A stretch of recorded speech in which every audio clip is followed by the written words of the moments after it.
김지섭의 자는 위경, 본관은 풍산이다. 설성공 김숭조의 후손이며 안동군 풍북면 오미동에 살았다. 1884년에 태어났다. 어려서 족숙인 운제 김병왕의 문화에서 공부하였는데 영특하여 천재라고 일컬어졌고 일찍 문장을 성취하였다. 21세의 나이에 일본어를 공부하였는데 몇 개월 만에 능통하였다. 상주 보통학교 교원이 된 후 혼자 과학을 공부하였고 그 뒤 금산 지방법원 서기관이 되었다. 1915년에 김응섭 법률사무소 출장원으로 상주에서 지냈다. 4년이 지나 1919년 음력 2월 1일 독립만세운동이 크게 일어나는 것을 보고는 직책을 버리고 돌아와 김응섭과 함께 대구에 머물렀다. 1920년 5월 북경으로 들어갔는데 김응섭이 김지섭에게 귀국하라고 애써 권유하자 얼마 후 김지섭은 고국으로 돌아왔다. 1922년 김지섭은 다시 상해로 가 의열단에 들어갔다. 그는 단장 김원봉 및 여러 동지들과 함께 상해와 북경 사이를 오가며 독립운동을 하였다. 당시 상해에 있는 우리나라 사람들은 두 당이 있었는데 하나는 고려공산당이고 하나는 한족공산당이었다. 러시아 사람이 사회주의 선전비로 20만 원을 보냈는데 고려당원 김립이 선전은 하지 않고 돈을 다 써버렸다. 이 일이 있은 뒤에 러시아 사람은 경비를 다시 보내주지 않았다. 이에 김지섭은 극동민족대회가 모스크바에서 열린다는 소식을 듣고 회의에 참석하러 갔다. 4월에 고려당원 장건상이 러시아에서 상해로 돌아왔다. 김지섭이 말하였다. 극동민족은 너무 어리석어 말로는 깨우칠 수가 없다. 또 선전자금을 얻으려면 마땅히 조선으로 가 파괴와 암살 같은 큰 거사를 한 연후에 사회주의를 선전할 수 있고 러시아로부터 자금을 얻어낼 수 있다. 10월에 마침내 결의하고 1923년 3월에 김시현, 유석현 등과 함께 은밀히 폭탄을 가지고 서울을 파괴하려고 하였다. 그러나 김시현 등 13인이 모두 체포되었다. 이때 김지섭과 김원봉, 장건상은 안동현에 이르러 거사가 실패하는 것을 보았다. 함께 상해로 도망가면서 김지섭이 말하였다. 지금 조선에서 실패하였으니 내가 마땅히 일본으로 가 거사를 해야겠다. 9월 1일 일본에 대지진이 있었는데 도쿄가 마침내 지진으로 무너져 내려앉았다.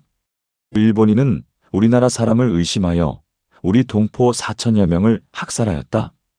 김지섭은 그 소식을 듣고 매우 분개하였다. 마침내 윤자영, 김반 등과 함께 결사대를 조직하고 자신은 특파원이 되었다. 그때 마침 일본으로 가는 미쓰이 물산 상회에 텐조야마마루 배편이 있었다. 김지섭은 일본인 공산당원 히데시마 고지 및 이발사 고바야시, 히라쿠를 시켜 선언. 구로시마 리게이와 고바야시, 가니치 등을 속이게 하였다.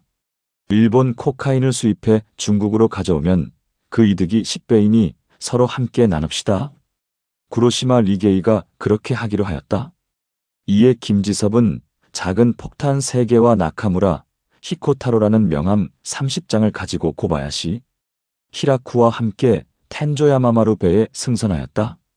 배는 상해를 출발해 평양을 지나 12월 금음에 후쿠오카 현 야와타 제철소 앞에 도착하였다. 그는 밤을 틈타 육지에 내렸다. 김지섭은 배를 타고 오면서 시를 지었다. 김지섭은 비젠야에 며칠 머물렀으나 여비가 없자 시계와 모포를 팔았다. 때는 1924년 1월 3일이었다. 처음에 김지섭은 의회가 도쿄에서 열린다는 소식을 듣고 말하였다. 이때에 조선 총독과 일본 고관이 반드시 모두 모일 것이니 내가 습격하여 모두 죽이겠다. 3일 밤 오사카에 도착하여 신문을 보니 의회는 연기되어 열리지 않는다고 하였다. 김지섭은 분개하며 말하였다. 도쿄 외적 황제의 궁궐은 일본인들이 가장 숭배하는 곳이다. 지금 의회가 이미 연기되었으니 대궐문 앞에서 한바탕 폭탄을 터뜨려 내 울분을 쏟아내야겠다. 5일 아침 그는 도쿄 시나가와 역에 도착하였다. 그는 조선 학생들이 타카다 노바바 앞 심설관에 많이 있다는 이야기를 듣고 학생들이 많으면 은밀히 행동하기가 매우 편할 것이라고 여겨 전차를 타고 심설관에 이르렀다. 그런데 사람이 많아 묵을 곳이 없어 부득이 옆에 여관에서 밥을 먹고 도쿄 지도를 사서 보았다. 일본 황제가 사는 궁 정문은 히비야에 있었다.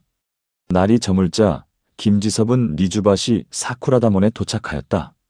그는 순사가 문 앞에 서 있는 것을 보고 곧바로 폭탄을 꺼내 던졌다. 뇌관에 불이 붙긴 했으나 도화선이 고장이 나 불발되었다. 김지섭은 다시 쳐 죽이려고 쫓아갔으나 다리 복판에 이르러 파수병에게 체포당하였다.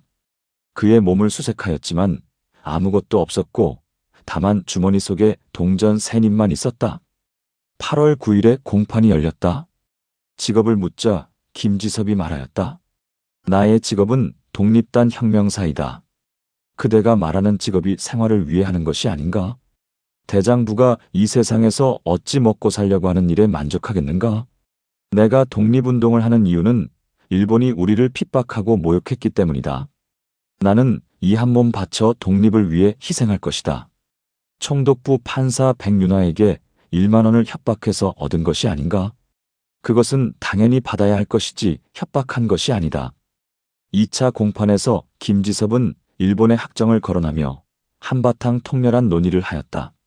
그의 논변은 마치 연설과 같았는데 방청객이 모두 장하게 여겼다. 또 말하였다. 지금 나의 행동은 세상을 한번 놀라게 하기 위한 것일 뿐만 아니라 일본을 반성하게 하려는 것이다. 그 후에 동생 김희섭에게 편지를 써서 말하였다. 너는 나로서 위로를 삼을 것이지 나 때문에 슬퍼하지 말라. 그 외에 다른 말은 없었다. 10월 11일 이시다 검사가 말하였다. 피고는 무법자이므로 사형을 구형한다. 3차 공판에서 김지섭은 재판장에게 말하였다. 예전에 군자금을 모금한 것과 지금 폭탄을 투척한 일은 지극히 떳떳하고 당당한 것이다. 그런데 어째서 이를 강도라고 하는가? 속히 나를 죽여 고통스럽게 하지 말라. 재판장 나가시마는 그에게 무기징역을 선고하였다. 김지섭과 고바야시 등을 나누어 수감할 때 서로 웃으며 헤어졌다. 이치가야 형무소로 간 김지섭이 말하였다. 무기징역은 사형과 다를 것이 없다. 그리고 사형을 요청하는 서류를 제출하였다. 그러나 대심원 검총장 고야마는 들어주지 않았다. 김지섭이 말하였다. 똑같은 징역이니 조선으로 돌아가 복역하고 싶다.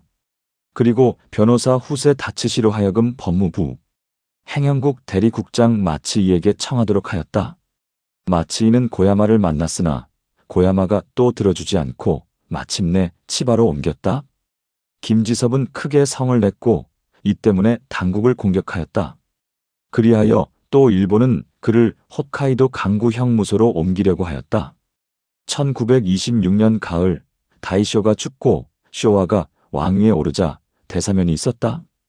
양근환, 김익상, 박열 등은 모두 감형되지 않았으나 유독 김지섭만 무기징역에서 20년으로 감형되었다.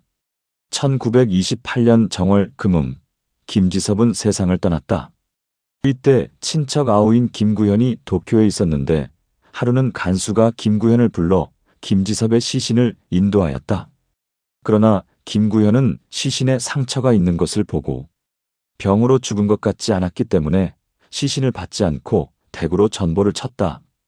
2월 4일 김지섭의 아우 김희섭과 아들 아무개가 치바에 도착하였다.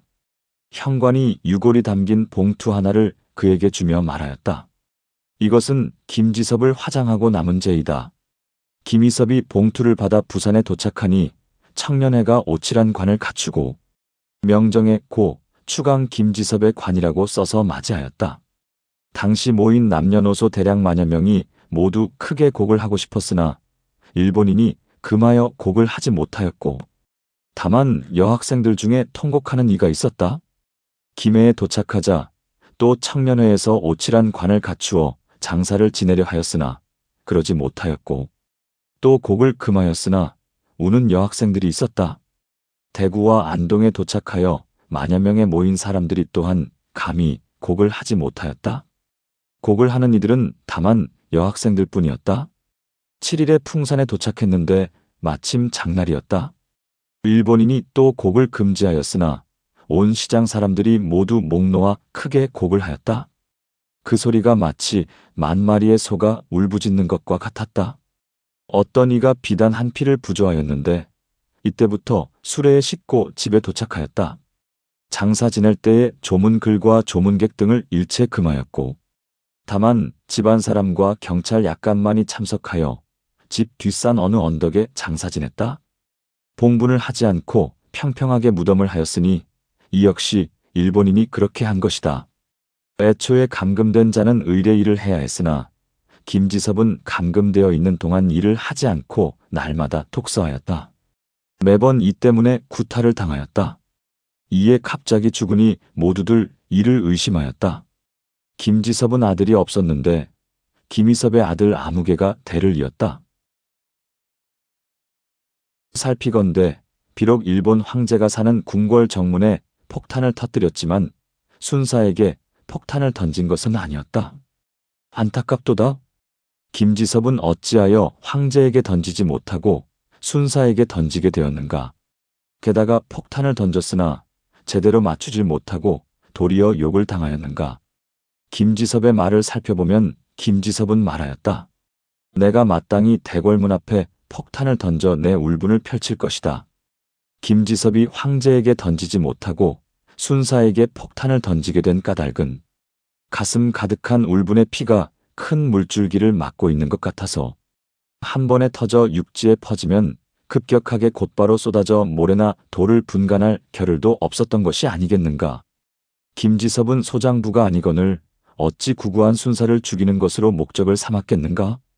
해서의 의사 안중근 이래로 지금까지 폭탄을 투척한 사건이 많다고 할 수 있으나 일본으로가 황제가 사는 궁궐 정문에 폭탄을 던진 것은 김지섭 한 사람뿐이니 그 용맹이 과연 어떠한가.